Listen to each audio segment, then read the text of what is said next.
Lukey Meldon, 9 days out, it's official. Jake Wyllie versus Yusuf Dib live on the Zone, the home of global boxing around the world, mate. Fantastic news to have it on such a great platform.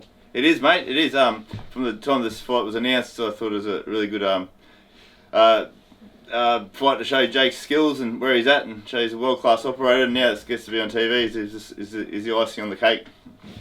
You guys have been down to Sydney the last 2 weeks, getting it in, doing some grueling rounds down there. How's training camp been? I know everyone says different, but you've chosen to go down there, get away from the gym. Was that more just to get Jake sort of feel like, you know, it's a different sort of camp to the Cambosis fight? Yeah, mate. Yeah, I, for the big fights, I always like getting them out of the comfort zone, go to someone else's backyard and hometown, spar some new blood and train in some new gyms. I think it's just the way the nature of boxing is. You get around new people, you want to lift and show off a bit and show your wares. So it really brought out the best thing. Got some fresh sparring and run some new places and trained a few different gyms. So it ticked all the boxes that we went down there for. It was good. Yusuf Dib said the other day in Sydney, I think about 3-4 days ago, this is sort of a make or break for him in his career of where he sits. Do you guys sort of take any pressure from that of, you know, this could be a different Yusuf Dib that's coming towards you compared to the one that fought Liam Wilson? Oh, mate, I got no doubt. He knows what's on the line, and he knows his career is pretty much on the line. And that's not being at all disrespectful to Yui, but he had some really good points in that interview. At his age, he has to win to kick on. It's a long road back, as he said, if he doesn't. Mate, I'm expecting him. The Husseins are a professional outfit. They're going to be one of the best teams in Australia, and they've had the runs on the board over the years. And it's a great challenge taking them on as team versus team, and it's a great challenge taking on the family such as the Dibs, someone as illustrious as those guys, you know. So I've got no doubt he's going to be in the best shape of his career, and we're expecting the best Yui Dib to turn up on the night.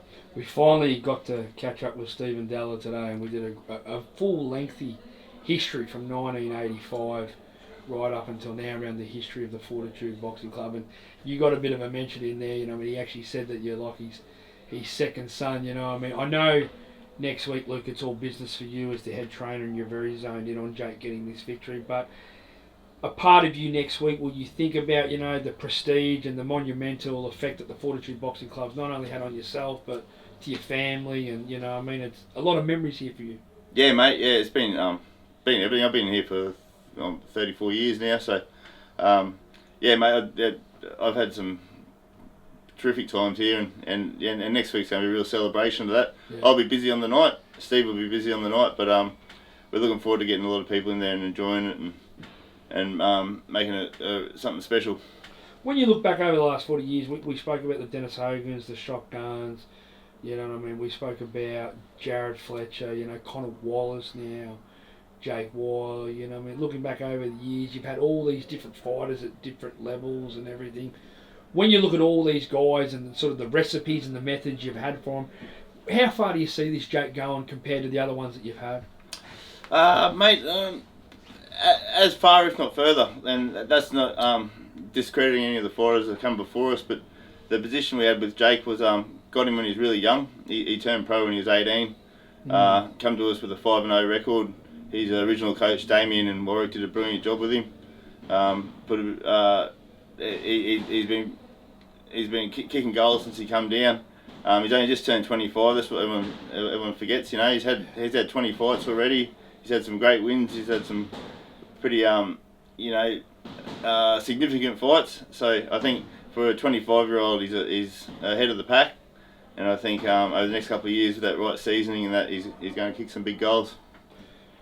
The Cambosis fight earlier this year, Dib had the Liam Wilson fight. It was an absolute cracker at the South Bank Piazza. Awesome. It was an amazing fight, great show. Yeah. From No Limit and the boys. But you're a coach, you're strategic, you're planning and that. Where do you see the holes without giving them away? And what difference are we going to see in Jake Wyllie compared to Cambosis? And respect to you guys there, because you took Cambosis on very, very short notice. I know you were planning to fight later, but what differences will you see and what we'll all see in Jake Wyllie compared to that last one?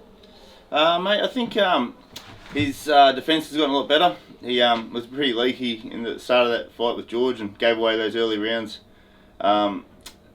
without too much resistance, which put us in a bad stead for the second half of the fight. I thought he'd come home like a house on fire, but I think he won't be starting as slow. I think his defence has got a little bit better, and mate, that Wilson fight was awesome. The respect from our team towards Dib, like he's gone up in our estimation. Like he's a better fighter than I realised after watching him with Wilson. Like he didn't shirk the task at all. He stood toe to toe with him.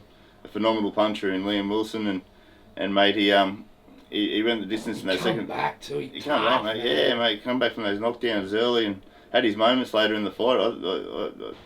We're not taking him lightly or overlooking him at all. This is a serious fight for us and a real serious test. How great is it? We spoke about her. Sky Nicholson. Flew in on Monday night. She's here. Her and her team, Brad Skeet and Eddie Lambert down the Gold Coast, putting the final touches. But she's on your card. Yeah. Your show, Fortitude Music Hall. You know what I mean? Sort of the new up and coming rising star of Australian boxing, especially in the female. How great is it to have her on the show? Yeah, awesome. Had a lot to do with Sky over the years, and been really proud of her to see what she's done overseas and paving the way for the Australian girls. And I know Eddie, the coach, pretty well, and Brad. I've had a bit to do with him, and they're great people. So I'm looking forward to catching up with them, and honoured to have them on the undercard. It's pretty special. That night, I know you're very zoned in on Jake and you've got to get a job done, but you're looking forward to once the fight's done and for you guys, hopefully you get the victorious and then, celebrating, which is also, you've got the main event, but you've also got the amazing night, the 40 years of Fortitude, and we can celebrate it. Yeah, mate, yeah, definitely. The people I know that are coming already are all great mates and great supporters of the club, and always great for a good laugh after the show and getting together and a bit of a recap on the evening, and it'd be good. It's different when you're at the back the whole night and getting them ready, and that you miss out on a lot. Yeah. But by the time that fight finishes, everyone's like rocking and rolling, and the atmosphere is unreal. That Fortitude Music Hall is going to be the best venue in Australia. I love it. Conor Wallace, moving forward to him now. We'll get off Jake. It's obviously all eyes on Jake next week and some other fights around Australia. But Conor Wallace is training pretty hard at the moment. We might have some fight news for him hopefully soon. Is there anything we can report on that at the moment, Luke, and what's coming up in? Mate, it's not locked in or anything, but we're waiting on to see what Dimitry Bivol does about vacating that IBF strap. Yeah. I know he's getting surgery and operation, so he's going to be out of action for a while. So the ultimate for us was for him to relinquish the belt, and for us to fight the German who's ranked above us in the rankings. He's one, we're two. That'll be the natural fight to make, and then the winner will get Bivol when he's back and recovered from surgery. So no worries. Yeah, so I haven't got a date or anything yet or anything locked in, but that's what we're working on. Awesome. All right, mate. Well, fight week's not far away. We'll catch up with you next Wednesday, Thursday. I know there's a press conference on Thursday. Yep. Weigh-in Friday, and a massive night of boxing on DAZN at the Fortitude Music Hall next Saturday night, Saturday, August the 23rd. It is. Hopefully see everyone there, and thanks for your support, Nick. Anytime.